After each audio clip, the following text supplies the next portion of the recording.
সকাল সকাল আমরা বেরিয়ে পড়লাম দীঘা সাইট সিন করতে। প্রথমে চলে এলাম চন্দ্রেশ্বর মন্দির। এই মন্দিরে ঢোকার আগে একটা ডোনেশন বক্স আছে, সেখানে তোমাদের সাধ্যমতো ডোনেশন দিতে পারো। আর এইদিকে দেখো পুজোর সব ব্যবস্থা করা আছে, এখান থেকে জিনিস কিনে নিয়ে গিয়ে পুজোও দিতে পারো। আর আমরা কিছু ডোনেশন দিয়েছিলাম, তাই এখানকার পুরোহিত আমাদেরকে একটা প্রসাদের প্যাকেটও দিয়ে দিয়েছে। আমরা সকালবেলা এসেছিলাম বলে অতটা ভিড় ছিল না, তাই দর্শন করে তাড়াতাড়ি বেরিয়ে পড়লাম। এখানে আমরা একটা জিনিস লক্ষ্য করলাম, রাস্তার দুধারে অনেক পানের বরজ রয়েছে, প্রচুর পরিমাণে পানের চাষ হয় এখানে। এরপর আমরা চলে এলাম তালসারি সি বিচে। আমরা একটা নৌকা ভাড়া করে নিলাম, এই নৌকা করে আমাদের ওই দ্বীপে নামাবে, ওখানে আমরা লাল কাঁকড়া দেখতে যাবো। আমাদের হাতে 25 মিনিট সময় আছে, এই সময়ের মধ্যে আমরা দ্বীপটা ঘুরবো আর লাল কাঁকড়া দেখবো। আমরা এবার নৌকা থেকে নেমে পড়লাম, আমাদের নৌকার মাঝি ভাই এবার লাল কাঁকড়া বের করে দেখাবে। ওই দেখো বার করে দিয়েছে, কত বড় দেখো। আমরা ধরতে পারবো না, এইভাবে ধরতে হবে।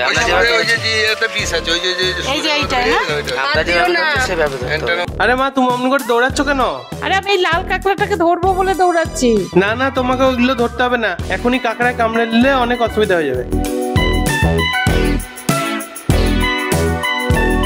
এইদিকে বীজটা দেখো, লাল কাঁকড়ায় পুরো লাল হয়ে আছে, কিন্তু কাঁকড়াগুলো মানুষের পায়ের শব্দ শুনেই গর্তে ঢুকে যাচ্ছে।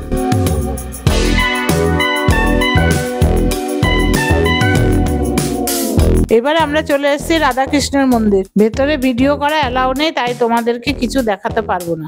দেখো, আমরাও তো কত জায়গায় গিয়ে শপিং করি, তাই এখানে এসে আমি যতবার আসি ততবার গোপালের জন্য শপিং করি। দেখো গোপালের সোয়েটার নিয়েছি, কত রকমের, কত রকমের সোয়েটার নিয়েছি, এই একটা সোয়েটার, কতগুলো প্যান্ট নিয়েছি, গোপালের একটা। এরপরে আমরা চলে এলাম উদয়পুরে। দীঘাতে ভিড় কম ছিল, সেই তুলনায় উদয়পুরে প্রচুর ভিড়, আর জলটাও অনেক কাছে চলে এসছে, নামতে তো পারলামই না। এবার কোনো বিচেই স্নান করতে পারলাম না, জল অনেক উপরে ছিল।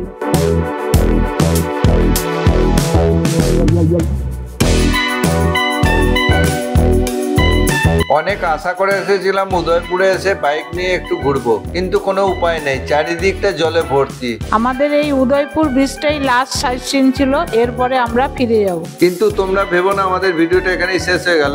এখান থেকে বেরিয়ে আমরা যাব সায়েন্স সিটি। রাস্তায় যেতে যেতে কাজু বাগানটা দেখে যাবো ভাবছিলাম, কিন্তু গিয়ে দেখি যে কাজু বাগানটা বন্ধ, তাই আর কাজু বাগানটা দেখাতে পারলাম না। তাহলে চলো এবার সায়েন্স সিটি গিয়েই তোমাদের সাথে দেখা হচ্ছে।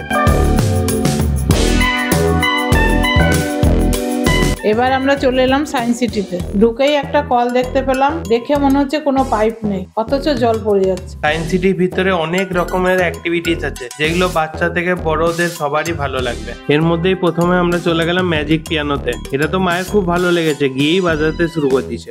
এতগুলো অ্যাক্টিভিটিস এর মধ্যে তো সবগুলো দেখানো সম্ভব নয়, তাই যেগুলো ভালো লাগছে সেগুলোই দেখাচ্ছি। এটা দেখো, সুইচ টিপলে জল ফুটছে আর কি সুন্দর ধোঁয়া বেরোচ্ছে।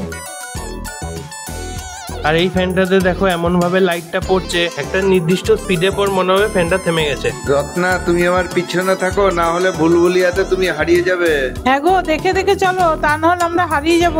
আর এই সাদা পেন্টিংটাকে এই কাজটা দিয়ে দেখলে কি সুন্দর রঙিন লাগছে।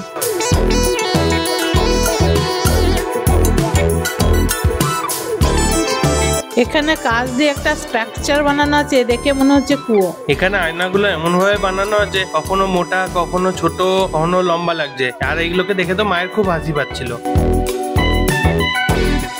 এত শখ করে ফলগুলো খাবো বলে আসলাম, কিন্তু এগুলো তো সব মাটির ফল। মা দেখো, এখানে মাছগুলো কত সুন্দর সুন্দর রং বেরঙের। এখান থেকে আমি কয়টা মাছ নিয়ে যাবো? না বাবা, এগুলো নিয়ে যাওয়া যাবে না, এগুলো সাজিয়ে রেখেছে। আদিম মানুষরা আগে কিভাবে রান্না করতো, খেত, থাকতো, সেটাই এখানে তুলে ধরেছে। একটা মানুষের শরীরে কি কি অর্গানস থাকে সেটাও এখানে দেখানো আছে। সায়েন্স সিটি থেকে বেরোনোর সময় এখানে অনেক রকমের সুন্দর সুন্দর পাখি দেখতে পেলাম। দেখো পাখিগুলো কত সুন্দর আর কালারফুল।